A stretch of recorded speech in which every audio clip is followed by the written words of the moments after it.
What is happening now has happened before.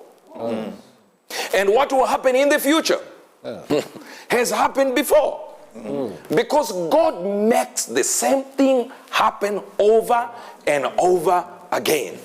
In the Hebrew, they call it the at-habash. When a scripture is repeated in different situations, even different timelines, it's called the at-habash. So this book of Esther happens in Germany. See, they didn't get that. Wow. Now let's go to Esther 9 and I'll read from verse number 5. There is an enemy of the Jews called Haman. And Haman is trying by all means to eliminate the Jews. As he's trying to eliminate the Jews, just like as Hitler came and tried to eliminate the Jews. Yeah, true. There is a turn of events. And his plans are caught before he executed the plans. And in Shushan the palace, the Jews slew and destroyed 500 men. So the king gives a decree, let's kill the sons of Haman and the people who support them. Now these are now the names of the what? Of the children of Haman. And the name is Pashandata, Darphon, Asphata, and Poratha, Adalia, Aridatha. Are you listening to this? We're hearing you, sir. And Pamashta, and Arisai, and Aridai, and Vajazatha. Are you getting this? Yes, sir. The 10 sons of the son of Hamadatha, the enemy of the Jews, slew they killed them. Wow. Hung them on the gallows. And on the spoil laid they not their hands. And on that day, the number of those that were slain in Shushan, the palace, was brought before the king. Meaning the sons of Haman are killed, 10, and other 500 killed, dead. We're getting it. But we are here to see an at-habash. Because when you see what he is saying now, he is saying, we have killed everyone, including the 10 sons. They are now hung on the gallows. Are you getting this now? We're getting it, sir. Here it is. Then the king comes after the 10 sons of Haman are already dangling on the gallows. The king comes to Esther and asks this one. And the king said unto Esther, the queen, the Jews have killed and destroyed 100 men in Shushan, of course, including the what? The 10 sons of Haman. Now tell me, what should I do? Then Esther said, if it pleases the king, let it be granted that the Jews which are in Shushan do tomorrow also, according unto this day's decree, and let the 10 sons of Haman be hanged upon the gallows. No, you see, I can tell you didn't get it, I can tell you didn't get it, and I can tell they didn't get it. Which are the 10 Come on, sons? sir. Because she understands the king will not be there tomorrow, but she says, let this be done tomorrow. Now what are we seeing? An at-habash. Yes, sir. What are we seeing? I said, what are we seeing? An at-habash. Yes. A repetition of a thing that should not be there. Whenever you see the Bible repeats itself as if it's making a mistake, it's a prophetic thing. Wow. Let's go to the normal thing that, who was there in these modern days that was alike a person who could actually cause a confusion or rather destruction to the Jews. I want you to put up the name Haman, what it means. The name Haman. It means noisy, memorable, magnificent, memorable, noise, Talmud. Put the name Hitler. It also means strive, Talmud. Wow. Same name. Same thing. Same thing. Same thing. Wow. Now, I don't want you to miss this now. Now, if you understand one thing, Hitler didn't have as a child as we know. But he had people who followed his ideology to the latter, that they were just like his kids. Okay. That's right. His generals, they shared the same ideology. They shared the same ideology. As a matter of fact, one of the generals called Goering used to read the Bible so he could find a prophecy or words that could allow him to kill the Jews.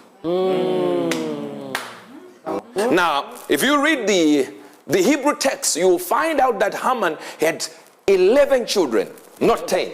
Not 10. Wow. Teacher, sir. Now, one child who was a girl committed suicide. Wow. Now, I'll put up the names of the of the sons of Haman.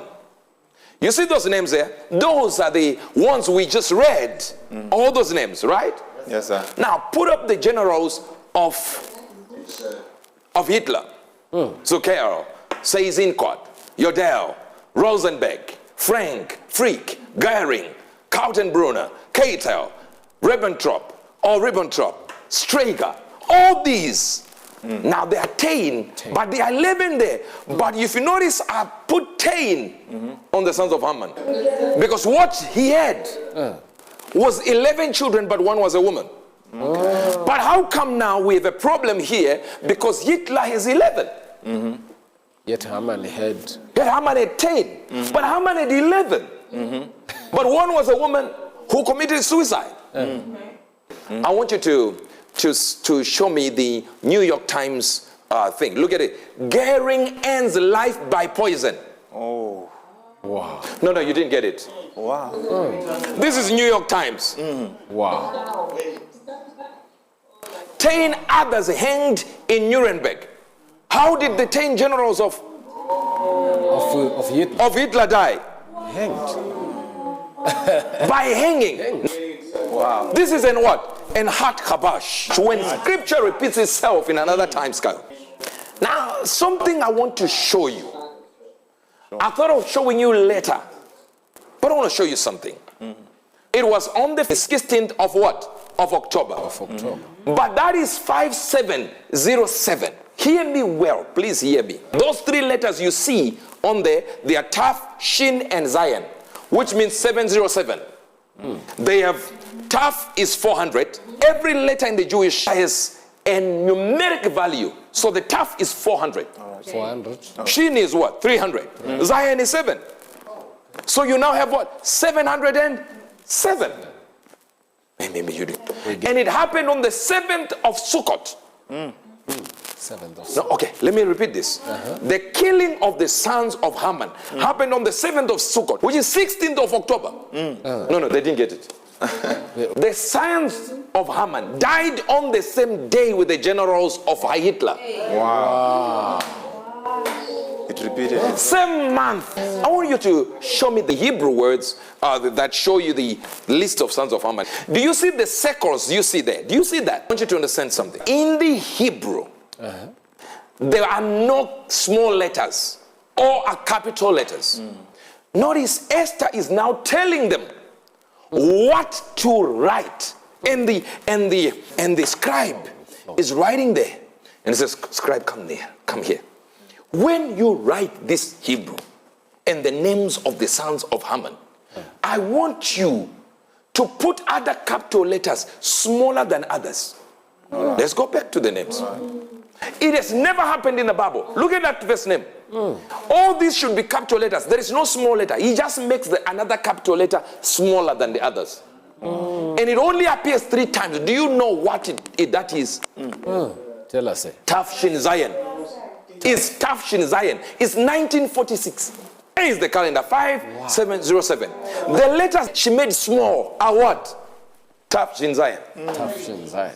This is 5707. The problem with the Nazis, what they were trying to do, the sons of course, your brother Hitler.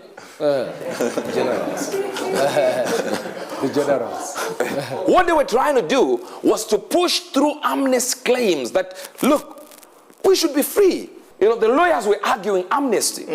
And they kept on arguing in 5706.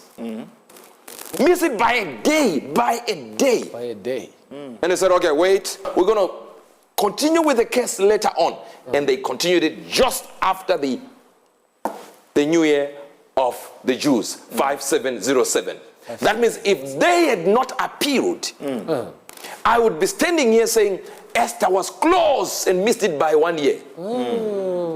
But they appealed not knowing that as they were appealing, God wanted them to line up with Esther's prophecy. The At Kabash. At Kabash. I'm talking to somebody here. We are hearing it there. Guess what Esther did?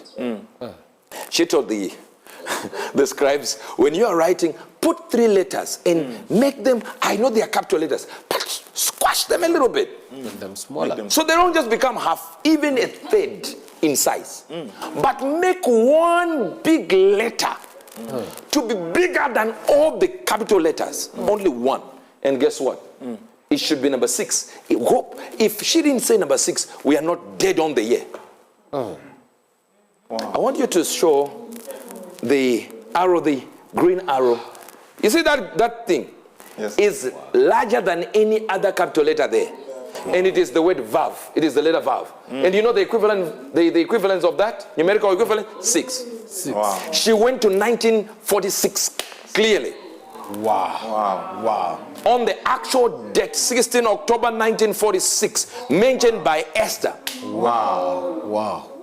Oh. Shout Atkabash. Atkabash. Kabash. When God repeats himself,